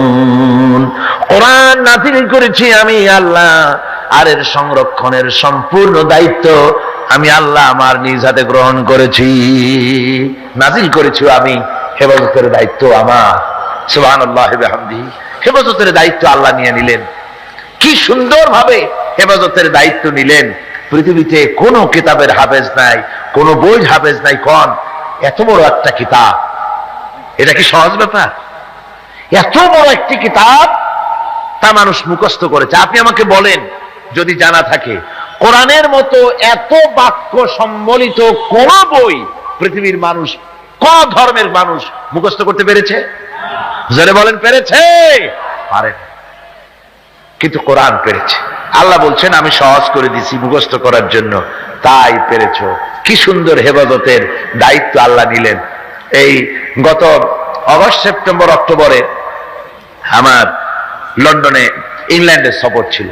তো একটা মাদ্রাসায়, ক্যানন স্ট্রিট এর এক মাদ্রাসার হেফজখানার একটা কি বলে তাহফিজুল কোরআন মাদ্রাসার বার্ষিক মাহফিলে বক্তৃতা করছিলাম। বিভিন্ন জায়গায় কোরআনে কারীমের মাহফিলে, হেফজখানায়, ইংল্যান্ডে আলহামদুলিল্লাহ অনেক হেফজখানা হয়েছে। টাইটেল মাদ্রাসা 3টা হয়েছে সেখানে, আলহামদুলিল্লাহ পড়ে 3টা টাইটেল মাদ্রাসা হয়েছে। Islamic kindergarten school, high school, college এর সংখ্যা হয়েছে 30টি, আর হাজার হাজার মসজিদ হয়েছে, আলহামদুলিল্লাহ পড়ে। তো এরকম একটি হেফজখানার তারা তাদের বার্ষিক মাহফিল আমাকে দাওয়াত দিয়েছে। ওই হাফেজদের মাথায় পাগড়ি দস্তরবন্দি করতে হবে, তো আমাকে দাওয়াত দেওয়া হলো। একটা ছেলের মাথায় পাগড়ি পরলাম, তার বয়স খুব, আমার মনে হলো 8 বছর হবে, কোরআনে কারীমের হাফেজ হয়েছে। তাকে পাগড়ি পরায় আলোচনার মধ্যে আমি বললাম যে আল্লাহ পাক যেন আটলান্টিক মহাসাগরকে একটা ঝিনুকের মধ্যে ভরে দিয়েছেন। এই বাচ্চা ছেলেটা একটা ঝিনুকের মতো, আর কোরআনে কারীম আটলান্টিক মহাসাগরের মতো, তার থেকেও বড়। এই ঝিনুকের মধ্যে আল্লাহ পাক হেফাজত করেছেন। কোরআনে কারীম আল্লাহ পাক এভাবে মানুষকে মুখস্থ করার সুযোগ করে দিয়ে কোরআন হেফাজতের ব্যবস্থা করেছেন। এই কোরআনে কারীম যার উপরে অবতীর্ণ হয়েছে, তিনি হচ্ছেন বিশ্বের সর্বকালের, সর্বযুগের সর্বশ্রেষ্ঠ মহামানব। তিনি হচ্ছেন বিশ্ব নবী জনাবে মুহাম্মদ রাসূলুল্লাহ। সবাই বলেন সাল্লাল্লাহু আলাইহি ওয়াসাল্লাম। তারই মেরাজের রাত আজকে। পৃথিবীর কোন পয়গম্বরের মেরাজ হয়নি, একমাত্র হুজুরের মেরাজ হয়েছে। তার কারণ হুজুরের সম্মান সবচাইতে বেশি। সবচাইতে সম্মান কার বেশি?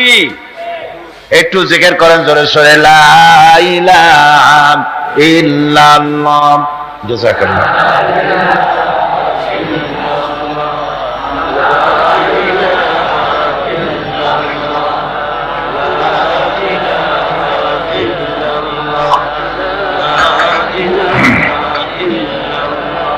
লা ইলাহা ইল্লাল্লাহু মুহাম্মাদুর রাসূলুল্লাহ।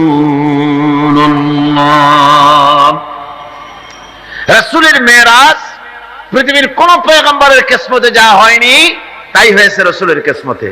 ধুলির ধরা থেকে একজন মানুষকে, একটা স্থূল ওজনদার একজন মানুষ, জড়দেহ, এই মানুষকে পৃথিবীর মাটি থেকে মহাশূন্য পাড়ি দিয়ে কেমনে নিয়ে গেল আকাশে, এ নিয়ে বহুত প্রশ্ন হয়েছে। কেউ কেউ মেরাজকে অস্বীকার করেছে, কেউ বলেছে হ্যাঁ মেরাজ মানি, তবে মেরাজ সশরীরে হয় নাই, মেরাজ হয়েছে স্বপ্নে। আবার কেউ বলেছেন মেরাজ হয়েছে এটা একটা আত্মিক ব্যাপার, স্পিরিচুয়াল ব্যাপার, সশরীরে মেরাজ। অনেক অস্বীকার করেছেন। তাদের যুক্তি হলো যে ল অফ গ্রাভিটেশন, মাধ্যাকর্ষণ শক্তি পাড়ি দিয়ে একটা স্থূল জড় শরীর, এটা উঠলো কি করে? এটা তো ওঠার কথা নয়। আপেল গাছ থেকে আপেলটা ছিঁড়ে যখন পড়ে তখন তো উপরে যায় না, সেটা মাধ্যাকর্ষণ শক্তির বলে নিচে নামে, উপরে তো যায় না। কাজে মাধ্যাকর্ষণ শক্তি ল অফ গ্রাভিটেশনকে পার হয়ে কি করে একটা মানুষ উপরে চলে গেল? এ হলো 1 নম্বর প্রশ্ন, যারা অস্বীকার করে তাদের প্রশ্ন। 2 নম্বরে তাদের প্রশ্ন যে বুঝলাম না হয় কোনো কায়দা করে গেলে যায়া, সে কি ঘরের কাছের ব্যাপার? কোথায়? এখান থেকে চাঁদ হলো 2,32,000 মাইল, সূর্য হলো 9,30,00,000 মাইল, তারপরে মিল্কি ওয়ে, গ্যালাক্সি, এগুলি তারকার রাজ্য, উপগ্রহের রাজ্য, গ্রহের রাজ্য। তারা বলছে এটা একটা কথা নাকি? ওদের মাথায় ঢোকে না, বিশ্বাসই করতে চায় না। হুজুর ফিরে এসে যখন বসেছেন, তারপরে আবু জাহেল এসে তো বলছে যে মুহাম্মদ সাল্লাল্লাহু আলাইহি সাল্লাম প্রত্যেক দিনই তো নতুন নতুন কথা কও, আজকে কোনো নতুন কথা আছে নাকি? হুজুর বলছেন হ্যাঁ কথা আছে। কি বলে? এই যে শেষ রাত্রে আমার ফুফু উম্মু হানির ঘরের থেকে জিবরাইল এসে আমারে নিয়ে গেল, বাইতুল মাকদেসে গেলাম, 2 রাকাত নামাজ পড়লাম, এরপরে ওইখান থেকে আমাকে 7 আকাশ পাড়ি দেওয়া হলো, মহাশূন্য পাড়ি দিয়ে 7 আকাশ পাড়ি দিয়ে তারপরে আরশে আজিমে গেলাম, আল্লাহর সঙ্গে কথা বললাম, বেহেশত দোজখ দেখলাম, এরপরে এই যে আইসা কেবল ফজর পড়ে বসছি। আবু জাহেল কয় যে সর্বনাশ, খাইছে। এতদিন মনে করছিলাম তুমি পাগল, কিন্তু কোনো সবুত ছিল না, আর আজকে দলিল মিলে গেল, প্রমাণ মিলে গেল তুমি একটু বদ্ধ পাগল। জোরে কর নাউযুবিল্লাহি মিন যালিক। আবু জাহেল মনে মনে খুব খুশি হলো, বলল মুহাম্মদ সাল্লাল্লাহু আলাইহি ওয়াসাল্লাম তুমি কি অনুমতি দিবে? তুমি যেভাবে এই ঘটনা বললে এটা আমি মানুষকে বলে বেড়াই। অবশ্যই, তুমি যাও বলে আসো। আবু জাহেল মনে করলো এটাই হলো গোল্ডেন অপরচুনিটি, এটাই হলো সুবর্ণ সুযোগ। তার সবচাইতে বেশি ভক্ত এবং অত্যন্ত আন্তরিক অন্তরঙ্গ বন্ধু হযরত আবু বকর, এই লোকটাকে খসাতে পারলেই বাজিমাত হবে। তার বাড়ি গিয়ে বলছেন আবু বকর শুনেছে বলে কি? কয় যে মুহাম্মদ সাল্লাল্লাহু আলাইহি ওয়াসাল্লাম পাগল হয়ে গেছে। বলে কি রকম? কয় যে এই সব কথা তিনি বলতেছেন এখন। হযরত আবু বকর বলছেন আবু জাহেল তুমি যা বললে আমার রাসূল কি হুবহু এরকম বলেছেন? আবু জাহেল বলছে হ্যাঁ ঠিক এরকমই বলেছে। হযরত আবু বকর বলছেন আবু জাহেল শোনো, হুজুর সত্য বলেছেন, নিঃসন্দেহে তার মেরাজ হয়েছে, কোনো সন্দেহ নাই। হযরত আবু বকর আবু জাহেলকে ধরে নিয়ে আসলেন কাবা শরীফে, মসজিদে হারামে এসে বলছেন হুজুর আমি এই আবু জাহেলের কাছে শুনলাম আপনি নাকি কি কি বলেছেন। হুজুর মেরাজের ঘটনা শোনালেন। হযরত আবু বকর বললেন আপনি সত্য বলেছেন। হুজুর বলেন আবু বকর তুমি আজ থেকে সিদ্দিক। সুবহানাল্লাহ। ভাইরা, মেরাজকে অনেকেই অস্বীকার করেছে, আর অস্বীকার করার যুক্তি কারো কারো থাকতে পারে যাদের ঈমান দুর্বল। কি করে সম্ভব? সজাগ করিয়া কিভাবে এই হাজার হাজার লক্ষ কোটি কোটি মাইল পাড়ি দিয়ে কিভাবে নিয়ে গেল, এটা কেমনে সম্ভব? এটা মানুষের মাথায় সহজে ঢুকবে না। মানুষের মাথায় সহজে ঢুকবে কোন? কি বলেন ঢুকবে? বিষয়টা খুবই কঠিন, বিষয়টা সহজে মানুষের মাথায় ঢুকবে না। এই জন্যে ঘটনাটা যেখানে আল্লাহ শুরু করেছেন, তিনি ঘটনাটা বর্ণনা দিচ্ছেন এইভাবে, সুবহানাল্লাযী আসরা বিআবদিহি লাইলাম মিনাল মাসজিদিল হারামি ইলাল মাসজিদিল আকসাল্লাযী বারাকনা হাওলাহু লিনুরিয়াহু মিন আয়াতিনা ইন্নাহু হুয়াস সামিউল বাসীর। সাদাকাল্লাহুল আযীম। ঘটনাটার বিবরণ দিচ্ছেন আল্লাহ এভাবে, শুরু করছেন সুবহানাল্লাযী আসরা বিআবদিহি, সমস্ত অক্ষমতা দুর্বলতা থেকে মুক্ত সেই মহান সত্তা যিনি তার বান্দাকে ইসরা করিয়েছেন লাইলান, লাইলান রাতের একটি অংশ, পুরা রাত লাগে নাই, রাতের একটি অংশে তার বান্দাকে তিনি ইসরা করিয়েছেন, মিনাল মসজিদিল হারাম ইলাল মসজিদিল আকসা, মসজিদে হারাম থেকে মসজিদে আকসা পর্যন্ত রাতের একটি অংশে ইসরা করিয়েছেন। রাতের ভ্রমণকে আরবিতে ইসরা বলা হয়, আর এই বাইতুল মুকাদ্দাস থেকে আরশে আজিম পর্যন্ত ভ্রমণের নাম হচ্ছে মেরাজ, সিঁড়ি। সেই সিঁড়িটা কিরকম হবে পরে বলছি।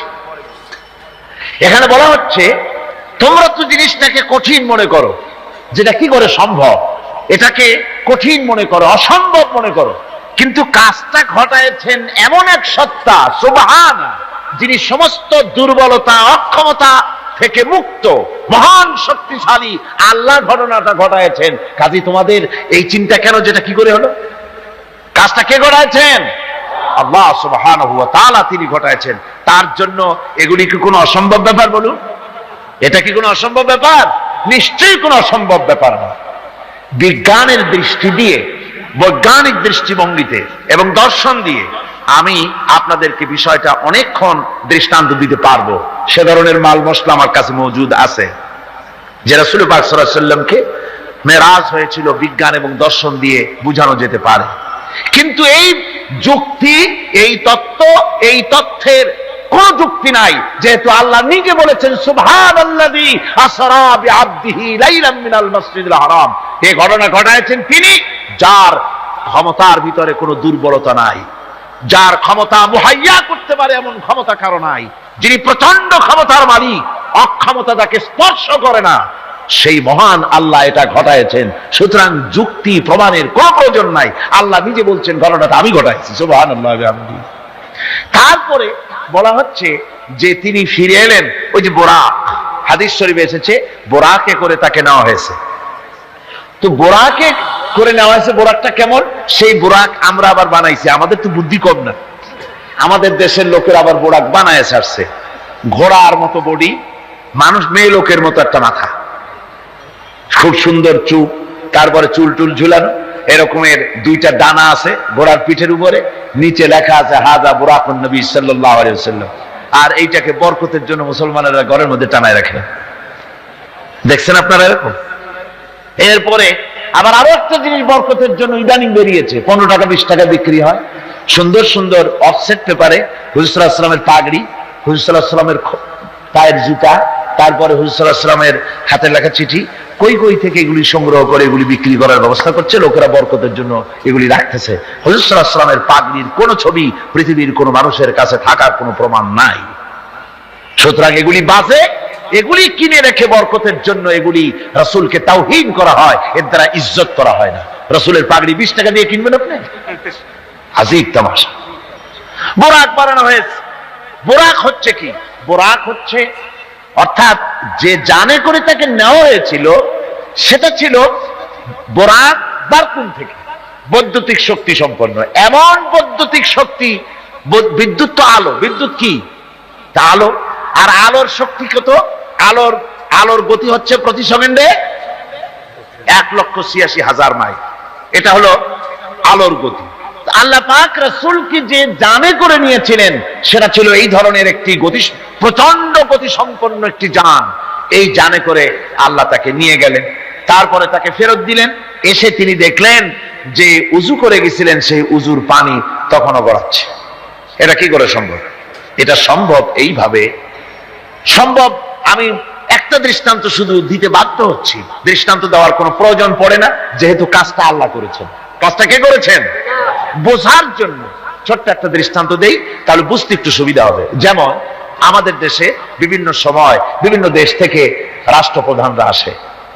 ওই রাষ্ট্রপ্রধানরা আসলে পরে এয়ারপোর্ট থেকে নিয়ে শুরু করে অতিথি ভবন অথবা বঙ্গভবন পর্যন্ত কয়েকটা রাস্তা গভর্নমেন্ট নিয়ন্ত্রণ করে। এই রাস্তাসমূহে ট্রাফিক চলাচল বন্ধ করে দেওয়া হয়। পত্র পত্রিকায়, রেডিও, টেলিভিশন ঘোষণা করে যে রাষ্ট্রীয় অতিথি বিমানবন্দর থেকে শুরু করে তার অতিথি ভবন পর্যন্ত না যাওয়াকালীন এই রাস্তায় সাধারণ যানবাহন চলাচল করবে না, বেলা এতটা থেকে এতটা পর্যন্ত বন্ধ থাকবে। তারপরে মেহমান চলে গেল, মেহমান নামলো, গাড়িতে উঠলো, মোটর শোভাযাত্রা সহকারে তাকে অতিথি ভবন অথবা বঙ্গভবন নিয়ে যাওয়া হলো। এরপরে স্বাভাবিক প্রক্রিয়া, আবার ট্রাফিক চলাচল শুরু হয়ে গেল। এই রাস্তাসমূহে ট্রাফিক চলাচল বন্ধ করে দেওয়া হয়। পত্র পত্রিকায়, রেডিও, টেলিভিশন ঘোষণা করে যে রাষ্ট্রীয় অতিথি বিমানবন্দর থেকে শুরু করে তার অতিথি ভবন পর্যন্ত না যাওয়াকালীন এই রাস্তায় সাধারণ যানবাহন চলাচল করবে না, বেলা এতটা থেকে এতটা পর্যন্ত বন্ধ থাকবে। তারপরে মেহমান চলে গেল, মেহমান নামলো, গাড়িতে উঠলো, মোটর শোভাযাত্রা সহকারে তাকে অতিথি ভবন অথবা বঙ্গভবন নিয়ে যাওয়া হলো। এরপরে স্বাভাবিক প্রক্রিয়া, আবার ট্রাফিক চলাচল শুরু হয়ে গেল। আবার বাইরে এইটা যদি পৃথিবীর সামান্য সলিমুদ্দি কলিমুদ্দির জন্য যদি এই ব্যবস্থা হয়, এই দুনিয়ার প্রেসিডেন্ট গুলা, এই পৃথিবীর নেতৃস্থানীয় ব্যক্তিবর্গ সলিমুদ্দি কলিমুদ্দি ছাড়া আর কিছুই না। আজ আছে কাল নাই, ঠিক কিনা কন? আজ আছে কাল নাই, কিন্তু এদের মাথায় সেই আকল নাই, বুঝতে চেষ্টা করে না। যেই ক্ষমতা আসে সে মনে করে বাপের বাড়ির সম্পত্তি পেয়ে গেছি, সুতরাং যত খুশি নিজের ইচ্ছে মতো শয়তানি বদমাশি চালাতেই থাকে। সেই জন্য বলছি সলিমুদ্দি কলিমুদ্দি সাধারণ টাইপের মানুষ, এদের জন্য যদি ট্রাফিক চলাচল বন্ধ করে দেওয়া হয় তাহলে কোন সাধারণ মেহমান নয়, আকাশ ও জমিনে আল্লাহর পরে সবচাইতে বড় মর্যাদা কার? রাসূলের। জোরে চিল্লায় বলতে হবে, সবচাইতে বড় মর্যাদা কার? আল্লাহর পরই মর্যাদা। চারটিখানি কথা নয়, ভালো করে বুঝতে হবে, মাথা খাটায় বুঝতে হবে। আল্লাহর পরে সর্বশ্রেষ্ঠ মর্যাদা হচ্ছেন মুহাম্মদ রাসূলুল্লাহ সাল্লাল্লাহু আলাইহি সাল্লাম। আল্লাহর কাছে রাসূলের চাইতে বড় মেহমান আর কি কেউ আছে? আর কেউ আছে? এই শ্রেষ্ঠ মেহমানকে দাওয়াত দিয়েছেন আল্লাহ নিজে, আরশে আজিমে দাওয়াত দিয়েছেন। এখন মেহমানকে দাওয়াত দিয়ে আল্লাহ পাক যদি বলে থাকেন যে আমার মেহমান আমার বাড়ি আসতেছে, আরশে আজিমে আসতেছে, সুতরাং পৃথিবীর আহ্নিক গতি, এর বার্ষিক গতি, এর সময়ের গতি, এর ইথারের গতি, এর অক্সিজেন, এর পৃথিবী পরিচালনার গতি, গতি গতিবিজ্ঞান যাকে বলা হয়, এই গতি, এই শক্তি, এই পরিচালনা শক্তি, সময়, কাল, সবটাকে আল্লাহ যদি স্টপ করে দিয়ে থাকেন, দাঁড়িয়ে থাকো জায়গায়, রাত এখন 3টা 45 মিনিট 35 সেকেন্ড, এখানে দাঁড়িয়ে থাক, আমার মেহমান আরশে আজিম ভ্রমণ করে আমার সঙ্গে কথা বলে বেহেশত দোজখ দেখে তারপরে যখন বাড়ি যাবে, এরপরে 3টা 35 মিনিট 47 সেকেন্ড থেকে আবার চালু হবে। এভাবে যদি আল্লাহ সময়ের গতি বন্ধ করে দিয়ে থাকেন, তাহলে রাসূল পাক সাল্লাল্লাহু আলাইহি ওয়াসাল্লাম আরশে আজিম ভ্রমণ করে ঘরে এসে যদি দেখেন উযুর পানি তখনও গড়াচ্ছে, তা কি অসম্ভব? তা কি বিচিত্র কিছু? আদৌ বিচিত্র না। এই জন্য আল্লাহ সুবহানাহু ওয়া তাআলা বলেছেন সুবহানাল্লাযী আসরা বিআবদিহি। দেখুন কাজটা ঘটায়ছেন আল্লাহ পাক, তারপরে বলছেন যে তিনি তার বান্দাকে বিআবদিহি, তার বান্দা। হযরত সাল্লাল্লাহু আলাইহি ওয়াসাল্লামের এত বড় মর্যাদা, কিন্তু এত বড় মর্যাদা হলেও তিনি আল্লাহর সমকক্ষ নন। আল্লাহর সমকক্ষ? জোরে কোন আল্লাহর সমকক্ষ? নিশ্চয়ই নয়।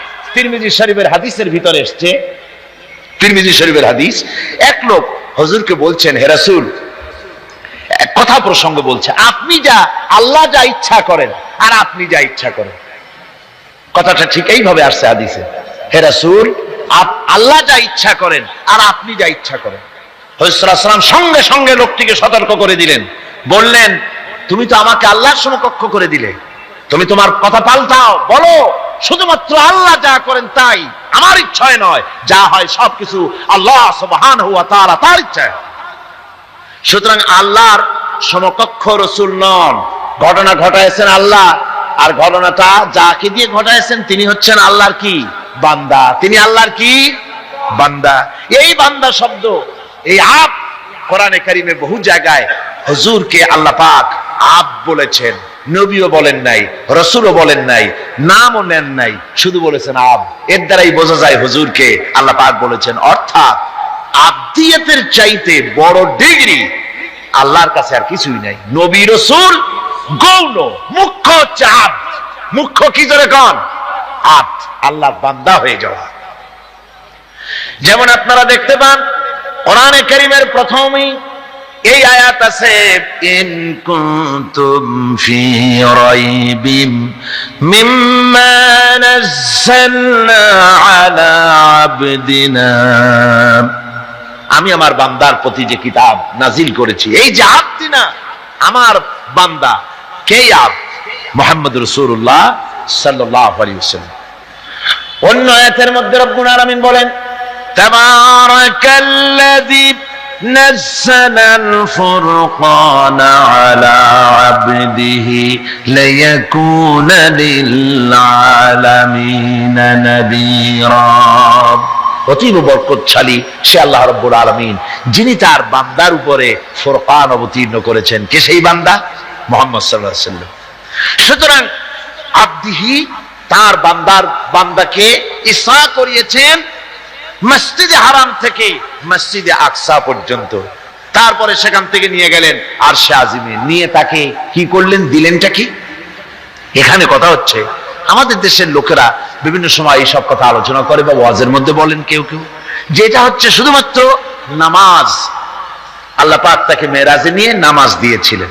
আচ্ছা ভাই, শুধু নামাজ দেওয়াই যদি আল্লাহর উদ্দেশ্য থাকে, তা আবার বলে কি?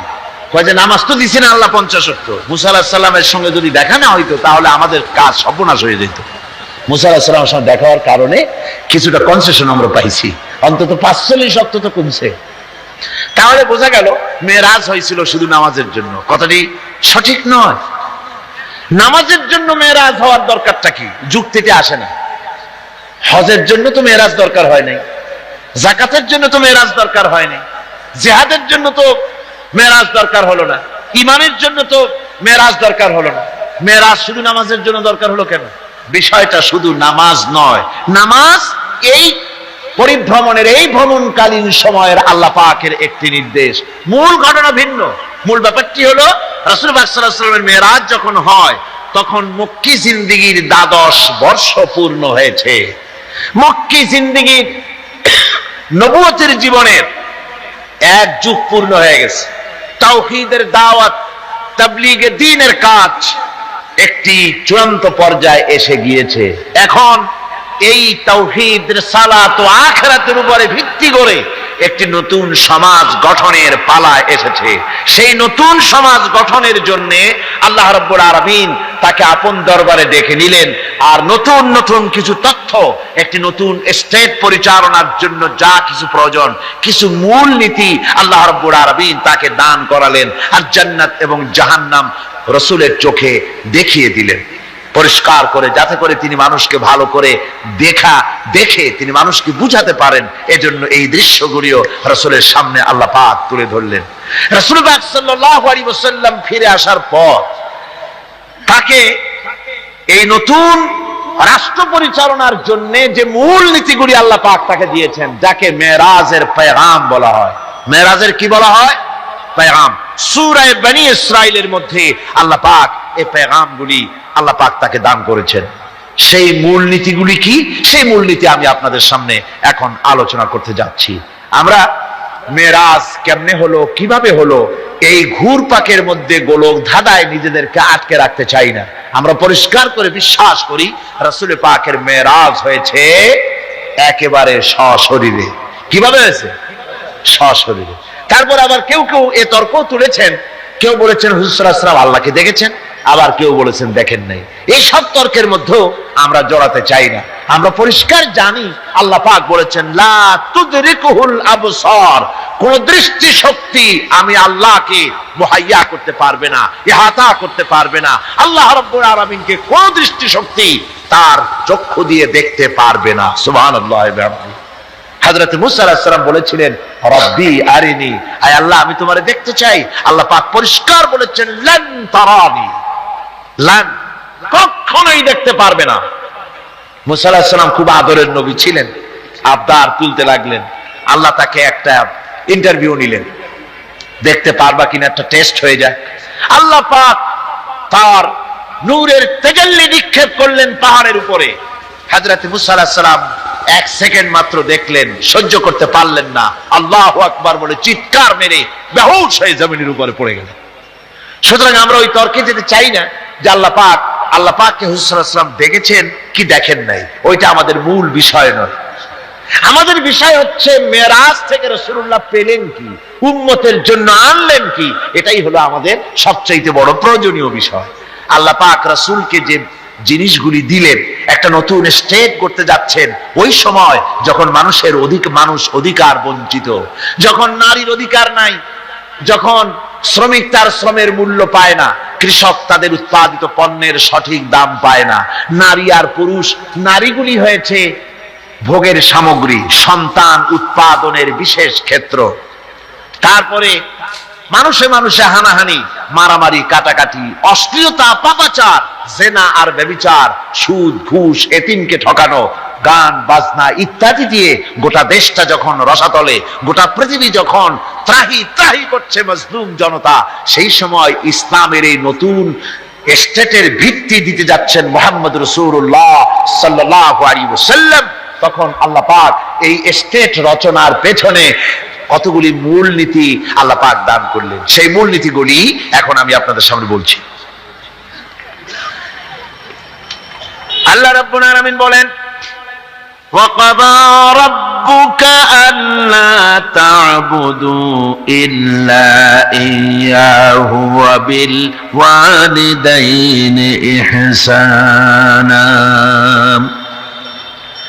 যে রুকুটিতে এই মূলনীতিগুলি আল্লাহ পাক দিয়েছেন, সেই রুকুটা শুরু হয়েছে এভাবে যে তোমার প্রভু চূড়ান্ত ফয়সালা এই যে আল্লাহ রাব্বুল আলামিনের দাসত্ব হবে কেবলমাত্র আল্লাহর, গোলামি হবে কার?